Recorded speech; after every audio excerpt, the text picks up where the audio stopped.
जय हिंद friends, welcome to RM भाई एस यूट्यूब चैनल। आप सभी का 7 अप्रैल 2026 के न्यूज़ अनबॉक्सिंग सेशन में बहुत बहुत बहुत बहुत बहुत स्वागत है। आशा है आप लोग स्वस्थ होंगे, मस्त होंगे, प्रसन्न होंगे और अपनी तैयारी बहुत अच्छे से कर रहे होंगे। बच्चों, आज का भी जो न्यूज़पेपर है उसमें केवल 3 एडिटोरियल ही काम के हैं। न्यूज़ में ऐसी कोई न्यूज़ नहीं है जो यूपीएससी के पर्सपेक्टिव से डिस्कशन करने लायक हो, और जो बाकी न्यूज़ एक आध न्यूज़ है वो इतनी रिपीटेटिव है कि उसको अब हम लोग वापस डिस्कस करके हम लोग टाइम वेस्ट नहीं करेंगे। So with before starting, let's start the news unboxing session with the quote that is train your mind to be calm in every situation. बच्चों, आपके जीवन का ये मूल मंत्र बना लीजिए। बच्चों, मूल मंत्र बना लीजिए कि आप अपने दिमाग को हर परिस्थिति में काम रखना सीखिए। हर चीज में क्या होना चाहिए? संतुलन होना चाहिए, शांत होना चाहिए। किसी ने आपको गाली दे दी तो शांत, किसी ने आपकी बढ़ाई करी तो शांत। Train your mind to be calm in every situation. और अगर आप ये करना सीख जाते हैं तो you will not get success initially, but you will have a clarity in thoughts. क्यों चाहिए हमें calmness?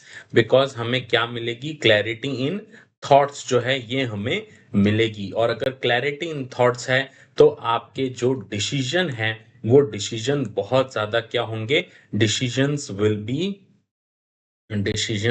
Will be more productive, more positive, right. और अगर डिसीजन आपके पॉजिटिव हैं तो नेचुरल सी बात है कि in the end what you will get? Success in the end. तो बच्चों, किसी भी चीज में हमें झगड़ना नहीं है। जाकिर भाई कहते हैं कि हम ख्वाब देख रहे हैं प्रधानमंत्री बनने का, लेकिन हम लड़ पड़ोसी से रहे हैं किस बात पे? कि तूने मेरे घर के बाहर पार्किंग क्यों कर दी। अरे यार, आपको प्रधानमंत्री बनना है और लड़ाई कर रहे हो आप पार्किंग की, इसलिए छोड़ दो। किसी से लड़ाई नहीं करनी, किसी से उलझना नहीं, छोड़ दीजिए। Train your mind to be calm in every situation. ठीक है, चलिए टेबल ऑफ कंटेंट्स की बात करें तो 3 एडिटोरियल्स हमें डिस्कस करने थे। जैसा मैंने आपको बताया था, rights and mental health of transgender, ये हमें डिस्कस करना है। हाल ही में जो ट्रांसजेंडर प्रोटेक्शन बिल आया है ना, ट्रांसजेंडर अमेंडमेंट बिल 2026 जो आया है, उसके ऊपर ये आर्टिकल है कि ट्रांसजेंडर के लिए जो ये संशोधन हुआ है ये उनके राइट्स और मेंटल हेल्थ के ऊपर कितना बड़ा प्रहार है, उसका एक क्रिटिकल एनालिसिस है। देन इलीगल सैंड माइनिंग के ऊपर एक आर्टिकल है, और तीसरा आर्टिकल है climate change a public health emergency. ये आर्टिकल आज का बहुत ज्यादा इंपॉर्टेंट है बच्चों, हम लोगों को इसे डिस्कस करना है और कई सारे नोट्स या पॉइंट्स आपको इसमें से देखने को मिलेंगे, तो ये भी आपको ध्यान रखना है। ठीक है, चलिए सबसे पहला एडिटोरियल डिस्कस करते हैं, a disturbing step for rights, dignity and mental health. है ना, जो हाल ही में जो ट्रांसजेंडर प्रोटेक्शन बिल आया है बच्चों, उसमें transgender persons protection of rights amendment bill जो आया है 2026, उसके लिए डॉक्टर कविता अरोरा जो हैं, ये सीनियर सेक्रेटरिस्ट हैं, वो कहते हैं कि this bill is an disturbing step for rights, dignity and mental health. यानी जो ट्रांसजेंडर कम्युनिटी है उनके अधिकारों, उनकी प्रतिष्ठा और उनके मानसिक स्वास्थ्य के लिए ये बिल जो है ये बहुत ही डेट्रीमेंटल है, बहुत ही ज्यादा डेरोगेटरी है। इस बिल के नुकसान कई गुना ज्यादा हैं। ठीक है, क्या है एक एक करके देखते हैं। देखिए, ऑथर कहते हैं कि transgender person protection of rights amendment bill 2026 जो मार्च 30, 2026 को नोटिफाई हुआ था, has introduced a controversial change to how gender identity is legally validated in India. है ना, तो जेंडर आइडेंटिटी जो है उसको कैसे लीगली वैलिडेट करना है उसमें एक बदलाव किया गया है ना। इस बिल के जरिए किस चीज में शिफ्ट किया गया है? प्रिंसिपल ऑफ सेल्फ आइडेंटिफिकेशन को चेंज करके अब क्या कर दिया गया है? Medical and bureaucratic gatekeeping को मैंडेट कर दिया गया है, जिसकी वजह से वाइड स्प्रेड एप्रहेंशंस और क्रिटिसिज्म इस बिल का हो रहा है। देखो, पहले जो ट्रांसजेंडर होता था ना, वो ट्रांसजेंडर तब कहा जा सकता था जब वो खुद ही कह देता था कि भाई I am a transgender.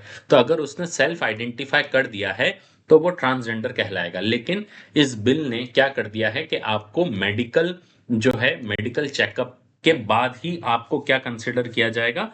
Transgender consider किया जाएगा, जिसकी वजह से वाइड स्प्रेड एप्रहेंशन इस पे लगना शुरू हुए हैं।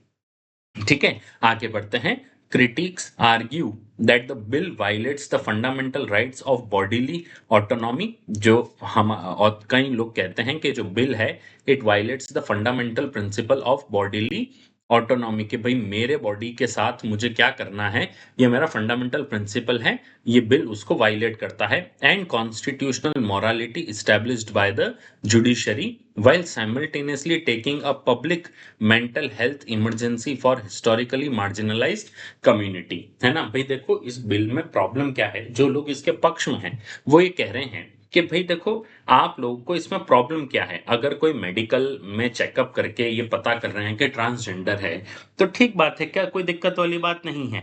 लेकिन जो लोग इसके क्रिटिक्स में हैं वो ये कह रहे हैं कि भाई मेडिकली आप कर रहे हैं, किसी का चेकअप कर रहे हैं, उसमें कोई प्रॉब्लम नहीं है। लेकिन सबसे बड़ी प्रॉब्लम ये होती है कि पहली बात तो कि आप जब आप हेल्थ हॉस्पिटल में जाते हैं तो ऑलरेडी वहां पे गेट कीपिंग है, यानी आपका डेटा है कि कौन ट्रांसजेंडर है और नहीं है। तो क्या उनको जो मार्जिनलाइज्ड कम्युनिटी है, हिस्टोरिकली मार्जिनलाइज्ड कम्युनिटी है, उसकी मेंटल हेल्थ पे क्या बीतेगी, इसके बारे में तो किसी ने ध्यान दिया ही नहीं। ठीक है, सो ऑथर कहते हैं कि what is the core premise, है ना, the fundamental question raised by the amendment is regarding the ownership of gender identity. While cisgender individual routinely declare their gender without external verification, the amendment forces gender diverse and transgender individual to undergo an evaluation. देखो cisgender क्या होते हैं बच्चों, जैसे birth time पे sex क्या था, birth time पे जो सेक्स है और जो प्रैक्टिसिंग सेक्स है उसमें कोई चेंज तो नहीं है, इसको बोलते हैं सिसजेंडर। जैसे बर्थ टाइम पे मुझे मेल असाइन हुआ और आज भी मैं मेल ही हूं, तो ऐसे इंडिविजुअल को, यानी मुझे क्या बोला जाएगा कि I am a cisgender individual.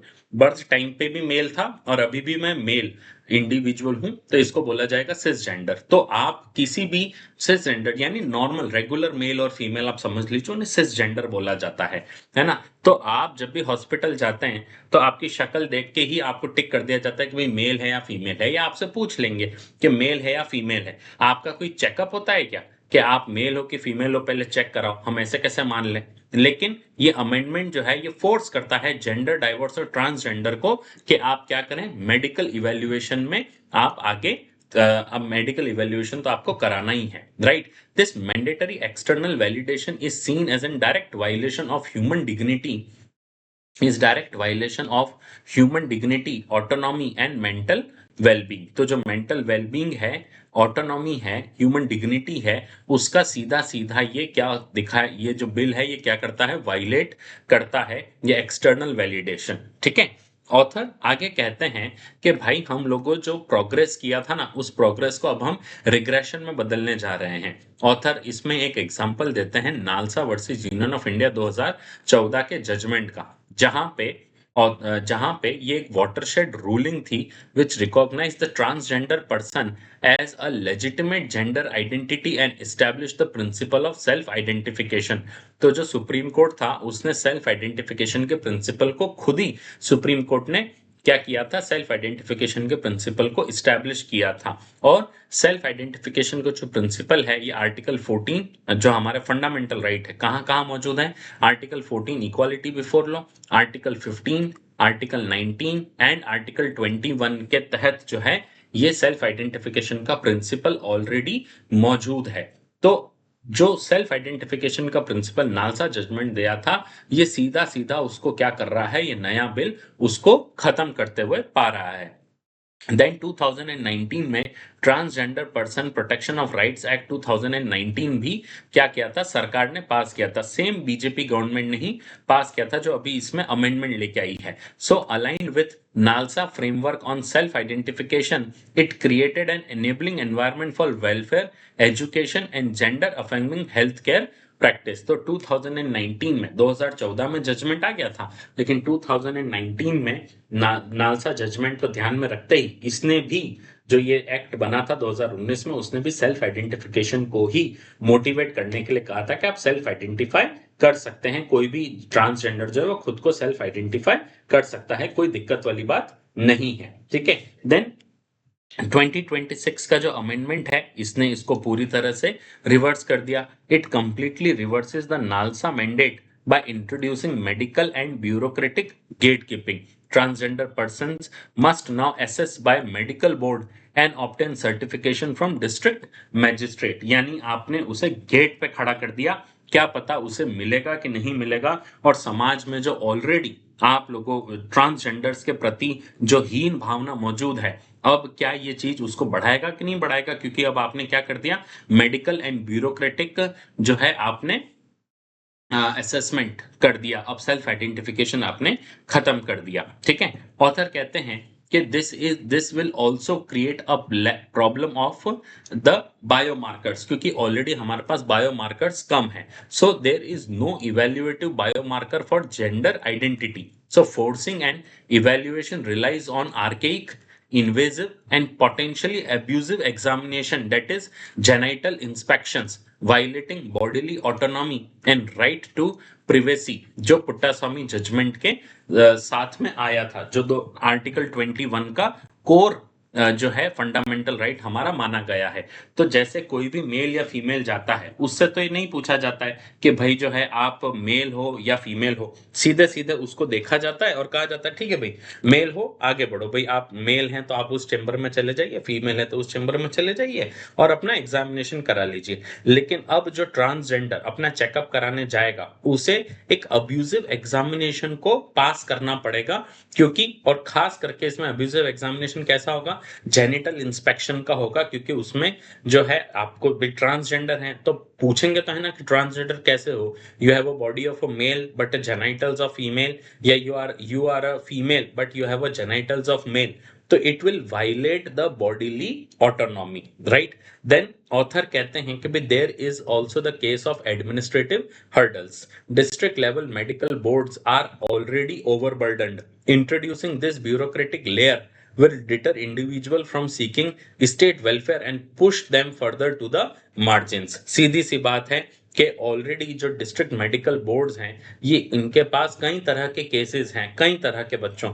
तो जब आप इसके लिए जाएंगे और अगर इन्होंने टाइम नहीं दिया सर्टिफिकेट इशू करने के लिए, सपोज आपका मेडिकल एग्जामिनेशन हो गया लेकिन सर्टिफिकेट इशू हो रहा है आपको एक महीने बाद, 1.5 महीने बाद, या बिना रिश्वत लिए अगर सर्टिफिकेट इशू नहीं हो रहा है, तो जो स्टेट वेलफेयर पॉलिसीज हैं उसका लाभ ट्रांसजेंडर कम्युनिटी कैसे ले पाएगी. तो ये एडमिनिस्ट्रेटिव एंड ब्यूरोक्रेटिक हर्डल भी इसमें उत्पन्न की जा रही है. ठीक है.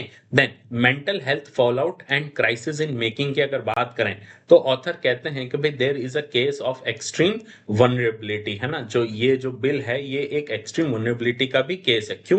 क्योंकि ट्रांसजेंडर कम्युनिटी जो है already suffers from disproportionate systemic exclusion. Why? Because 99% face social rejection, 57% of trans women face violence, and adolescent suicide attempt rate range between 13 to 50%. Now ये डेटा ट्रांसजेंडर कम्युनिटी के हिसाब से कितना इंपॉर्टेंट है बच्चों, अगर आपसे मेंस में पूछा जाएगा तो, कि ऑलरेडी जो ट्रांसजेंडर कम्युनिटी है वो इतना ज्यादा सिस्टमिक एक्सक्लूजन फेस करती है, क्योंकि 99% फेस सोशल रिजेक्शन. और कई बार आप देखना बच्चों, बस, ट्रेन, चौराहे पर जब भी कभी ट्रांसजेंडर आता है तो हम लोग ऐसे उनको देखते हैं कि अरे वो कोई ह्यूमन ही नहीं है. अभी एक ऐसे विशेष साइकिल में फंसे हुए हैं, सरकार जॉब दे नहीं रही तो उनको भीख मांगना पड़ रहा है, भीख मांगने आ रहे हैं तो हम लोग उन्हें दुत्कार के भगा दे रहे हैं, तो वो और ज्यादा बाधित हैं भीख मांगने के लिए. तो अब वो जाएंगे कैसे? Then 57% of trans women face violence where mostly in prostitution. क्योंकि ट्रांसजेंडर कम्युनिटी के पास और कुछ ऑप्शन बचता नहीं है, तो then they get into the prostitution. Not all of them but some of them gets into the prostitution. और प्रोस्टिट्यूशन का जो रैकेट है, वैश्यावृत्ति का जो रैकेट है, ये इतना ज्यादा आप कह सकते हैं कि ये भी अपने आप में कितनी बड़ी विशेष साइकिल है कि एंटर होना इजी है लेकिन इससे बाहर निकलना लगभग नामुमकिन है. Then disruptions of existing health care की बात करें तो the amendment creates a severe ambiguity for thousands already enrolled in health care services, threatening to trigger a public mental health emergency. भाई अमेंडमेंट के बाद अब हर ट्रांसजेंडर को जो ऑलरेडी हेल्थ केयर सर्विसेज का लाभ ले रहे हैं सरकार की तरफ से, अब आपने उनको किस बात के लिए प्रेशराइज कर दिया कि भाई साहब आप क्या करिए, आप अपना जो है मेंटल वो जो आप सर्टिफिकेट लेके आइए, और अगर आप सर्टिफिकेट नहीं लेके आते हैं तो फिर हम आपको ट्रांसजेंडर नहीं मानेंगे, और अगर ट्रांसजेंडर नहीं मानेंगे तो नेचुरल सी बात है कि आपको किसी भी सरकारी स्कीम का बेनिफिट नहीं मिलेगा, है ना। देन ऑथर कहते हैं कि भाई this is the clear cut case of the criminalisation of undue influence, है ना। The bill introduces the penalty of up to 15 years of imprisonment for allegedly influencing somebody to identify as transgender। ठीक है, ये कुछ हद तक सही है, कुछ हद तक गलत भी है। ऑथर कहते हैं कि भाई जो है 15 इस साल के लिए इम्प्रिजनमेंट है अगर आपने किसी को भी क्या किया, इन्फ्लुएंस किया कि तू खुद को क्या बना दे, ट्रांसजेंडर बता दे, तो ऐसे व्यक्ति को 15 साल की जेल मिलेगी। तो ऑथर कहते हैं this weaponises the law against trans affirmative mental health practitioners, NGOs and educators, creating immense ethical and legal risk. यानी जो एनजीओ हैं, जो एजुकेटर्स हैं, देखो बच्चों, बचपन में पैदा होते ही किसी लड़के लड़की को नहीं पता होता है कि वो ट्रांसजेंडर है। अगर बाय बर्थ ही आपका सेक्स जो है वो थोड़ा अलग है तो बात अलग है कि if you have a body of a male but you have a genitals of female, और if you have a body of a female but genitals of male, तो ये बात अलग है। लेकिन कई बार जो होते हैं बच्चे बड़े होकर रियलाइज करते हैं कि भाई मुझे फीमेल ही ज्यादा पसंद है, या मैं फीमेल ही बनना चाहता हूँ, या कई लड़के बड़े होके पसंद फीमेल बड़े होके पसंद करते हैं कि मैं मेल बनूं, और मेल कई बार बड़े होके पसंद करते हैं कि मैं फीमेल बनूं। तो कई बार ये लोग कहाँ जाते हैं, मेंटल हेल्थ प्रैक्टिशनर्स के पास जाते हैं, एनजीओ के पास जाते हैं, एजुकेटर्स के पास जाते हैं। तो ये जो ट्रांस अफर्मेटिव जेंडर्स हैं जो कहते हैं कि नहीं, अगर फीमेल हैं और वो कह रहे हैं कि मैं मेल बनूं, तो जैसे ही ये किसी mental health practitioner, NGO, educator के पास गए और उन्होंने कहा कि नहीं नहीं आप ट्रांसजेंडर बन जाओ, कोई दिक्कत वाली बात नहीं है, आप सेक्स चेंज ऑपरेशन करा लीजिए, कोई दिक्कत वाली बात नहीं है, तो ये बिल सीधा सीधा क्या बोलेगा कि आप जो है इन्फ्लुएंस करने की कोशिश कर रहे थे, इसलिए आपको 15 साल की जेल। तो ये एक बहुत डेंजरस ट्रेंड जो है सेट होता है अगर कोई भी व्यक्ति किसी को अब सलाह भी नहीं दे सकता कि आपको ट्रांसजेंडर रिलेटेड प्रॉब्लम है तो मैं आपकी बात सुन के आपको सलाह दूं, right. Then homogenisation of identities की अगर बात करें तो bill collapses the crucial socio culture and biological distinctions, है ना। तो जो socio culture and biological distinction है between transgender, intersex and hijra identities जो है, उसमें जो एक बायोलॉजिकल डिस्टिंक्शन है, सोशो कल्चर डिस्टिंक्शन है, उसको पूरी तरह से इस बिल ने क्या कर दिया है, कोलैप्स कर दिया है। किस पूरी तरह से इसे क्या कर दिया है, ध्वस्त कर दिया है, while rendering trans man virtually invisible in the policy framework. तो जो ट्रांस मैन है उसको पूरी तरह से कोलैप्स कर दिया गया है, और जो ये बायोलॉजिकल डिस्टिंक्शन है उसे गायब कर दिया गया है, ठीक है। देन ऑथर अपने आखिरी आर्ग्यूमेंट में कहते हैं कि there is an appeal for reflection and action, है ना। ऑथर कहते हैं the amendment threatens to undo a decade of progressive jurisprudence, public policy and institutional practice. So state concerns regarding the misuse of welfare schemes, which is estimated at 0.01%, should be addressed through robust audits and administrative strengthening, not the forced medicalization। Author कहते हैं कि भाई state को सबसे बड़ा दुख यही है कि जो वेलफेयर स्कीम्स है उसका मिसयूज कर रहे हैं ट्रांसजेंडर, लेकिन वो केवल आपके 0.01% है, राइट। ऑथर कहते हैं कि governance framework must uphold constitutional morality rather than इंस्टीट्यूशनलाइजिंग the state sanction stigma and exclusion. तो स्टेट सैंक्शन स्टिग्मा और एक्सक्लूजन को नहीं करते हुए कॉन्स्टिट्यूशनल मॉरालिटी को अपहोल्ड करना चाहिए, संवैधानिक नैतिकता को अपहोल्ड करना चाहिए, ठीक है। चलिए मेंस प्रैक्टिस क्वेश्चन देखते हैं। द शिफ्ट फ्रॉम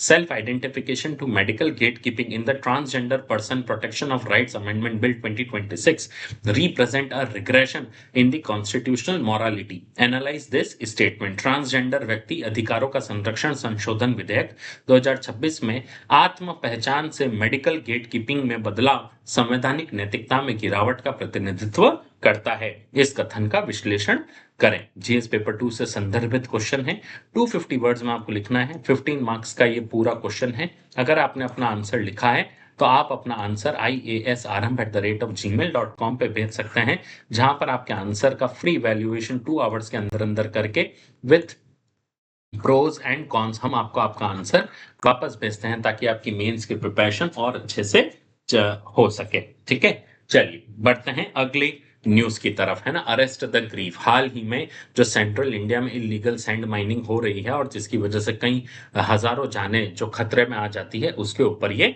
सवाल है। ठीक है, ये एडिटोरियल है।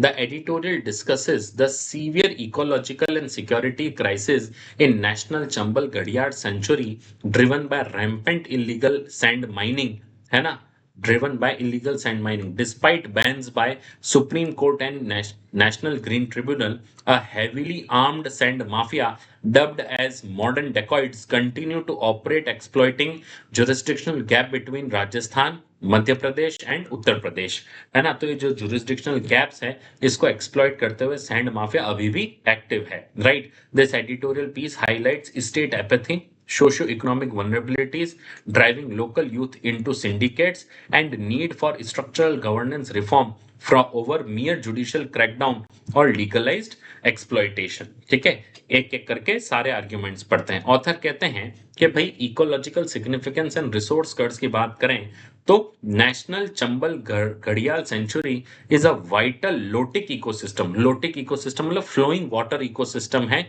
Spanning across 3 state, Rajasthan, Madhya Pradesh and Uttar Pradesh. ये 3 स्टेट में जो है ये नेशनल चंबल घड़ियाल सेंचुरी जो है ये इकोसिस्टम फ्लो करता है। This critical habitat is for 3 की स्पीशीज। कितने स्पीशीज यहाँ पे मौजूद है? 3 की स्पीशीज हैं, विच आर क्रिटिकली एंडेंजर्ड घड़ियाल, है ना, घड़ियाल यानी क्रोकोडाइल का पार्ट होता है ना। Then red crowned roofed turtle, है ना, red crowned roofed turtle and endangered Ganges river dolphin. तो ये 3 जो हैं यहाँ पे 3 स्पीशीज इस सेंचुरी में हमें मिलते हैं और तीनों को ही खतरा है सैंड माइनिंग से। All these flagship species depend heavily on the river sandbars and sandbanks for basking, nesting and survival, making sand extraction directly lethal to the local biodiversity। तो अगर आप सैंड एक्सट्रैक्शन कर रहे हैं तो लोकल बायोडाइवर्सिटी को सीधा सीधा खत्म करता हुआ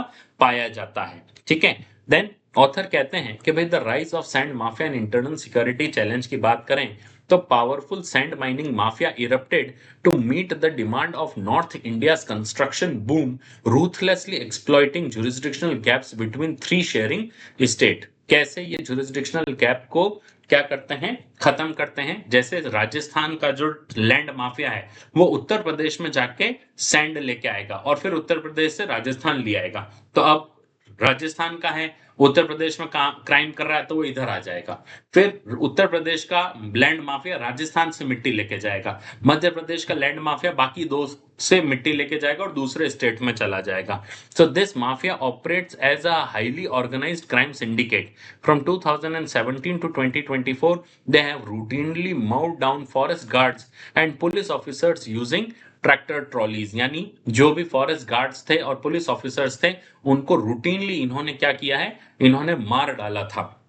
They employ advanced tactics utilizing local villagers to track patrol vehicles via mobile apps and GPS and are increasingly armed with the semi-automatic weapons, effectively outgunning local forest department। local forest department के पास इतना ज्यादा बच्चों अच्छे advance gun नहीं होती, लेकिन इनके पास किसी तरह सेमी ऑटोमेटिक वेपन आ चुके हैं। अब इन सब मामले में स्टेट पैरालिसिस और मिसगाइडेड लीगलाइजेशन अटेम्प्ट्स भी हैं।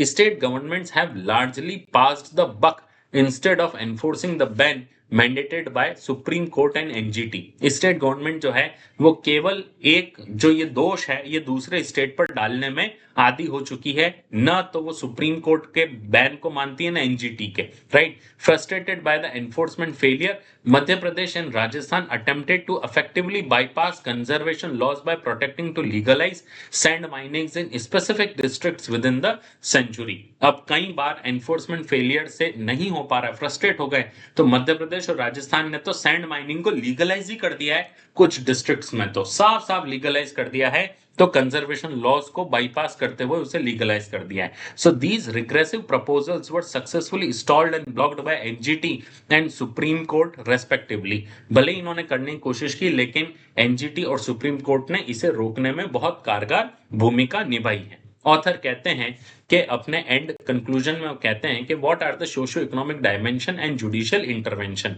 देखिए, the harsh terrain of Chambal ravines making traditional agriculture unviable, pushing unemployed young man to join the mining mafia as the foot soldier. जो कि चंबल रिवर का, चंबल रेवाइंस जो है, रिवराइंस जो है, उसका जो टेरेन है वो बहुत कठोर है, कठिन है। तो वहां पे एग्रीकल्चर नहीं हो सकता। अगर एग्रीकल्चर नहीं हो सकता, जो यंग मैन है वो अनएम्प्लॉयड रहेगा। तो वो क्या करता है, माइनिंग माफिया के लिए, एक फुट सोल्जर के लिए तरह काम करता है। This creates a socio economic shield for syndicate directing public anger towards forest officials. क्योंकि जो काम धंधा करा रहा है, आपने पुष्पा मूवी देखी होगी, जो आपको धंधा दे रहा है, और लोग उसी के लिए खड़े रहेंगे। भले आप जंगल के जंगल काट रहे हो, तो लोग आपका साथ थोड़ी ना देंगे। So supreme court has recently took suo motu cognizance of Rajasthan proposal suggesting the use of stringent laws like National Security Act and Gunda Act against the mafia. Right, author conclusion में या वे फॉरवर्ड में कहते हैं, while judicial frustration is justified, है ना। Author कहते हैं कि भाई जुडिशियल फ्रस्ट्रेशन जो है वो जस्टिफाइड है।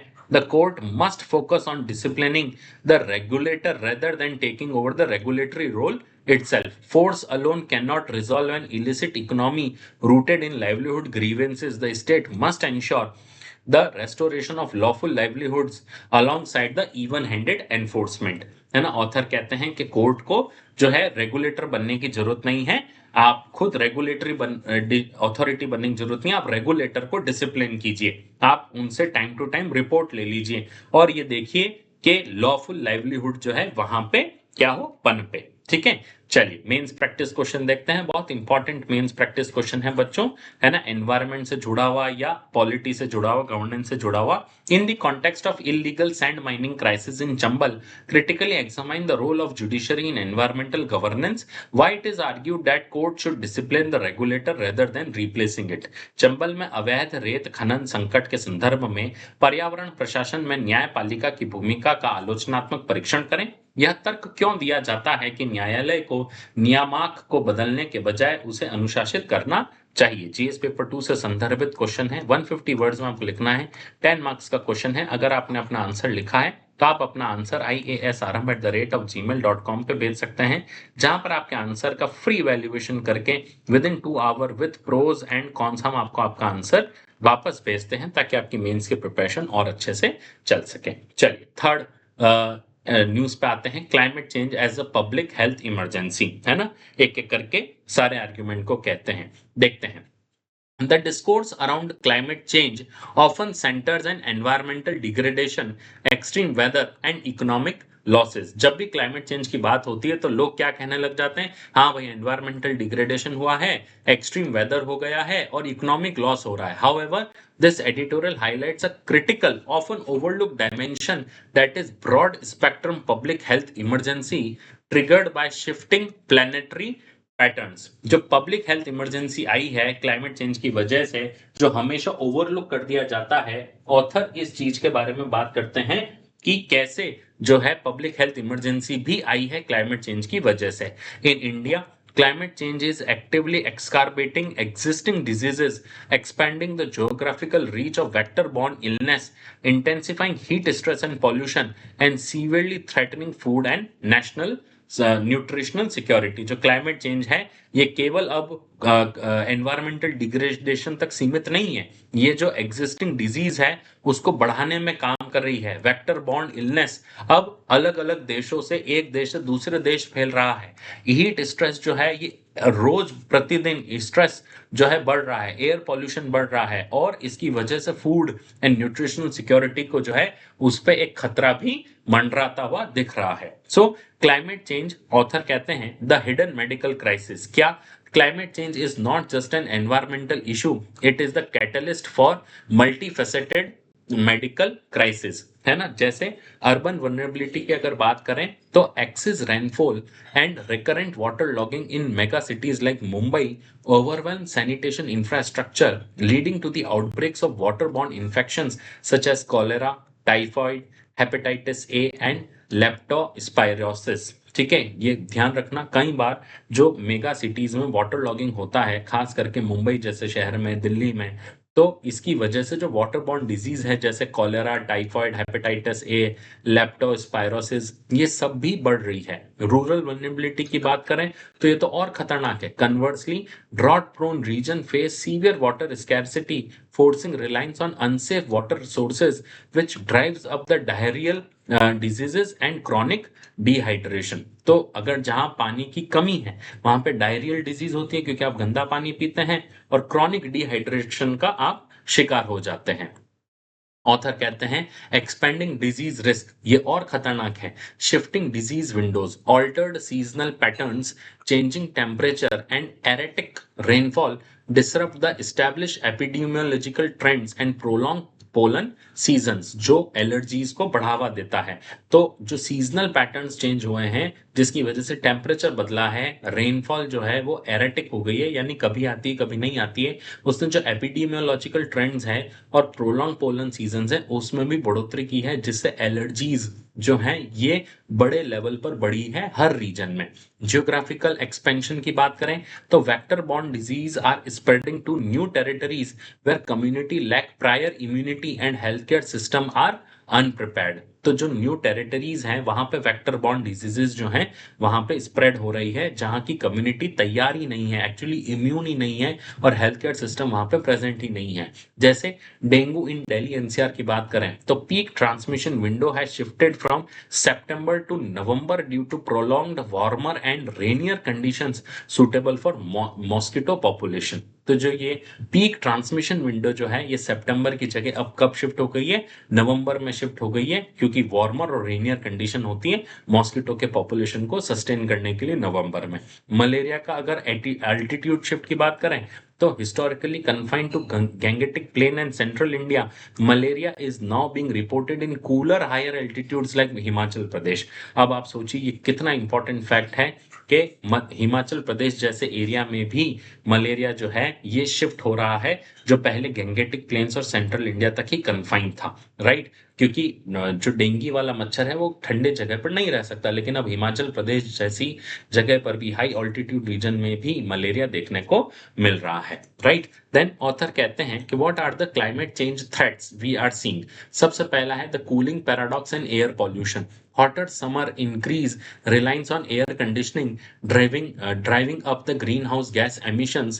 This increases the level of PM25, that is fine particulate matter जो है PM25 का लेवल बढ़ता है। अब सिस्टमिक हेल्थ इंपैक्ट क्या है, PM2.5 अगर हवा में बढ़ता है तो सबसे पहला respiratory, it causes inflammation, asthma, chronic obstructive pulmonary disease that is COPD। cardiovascular diseases की बात करूं तो it accelerates the atherosclerosis leading to hypertension, heart attack and strokes।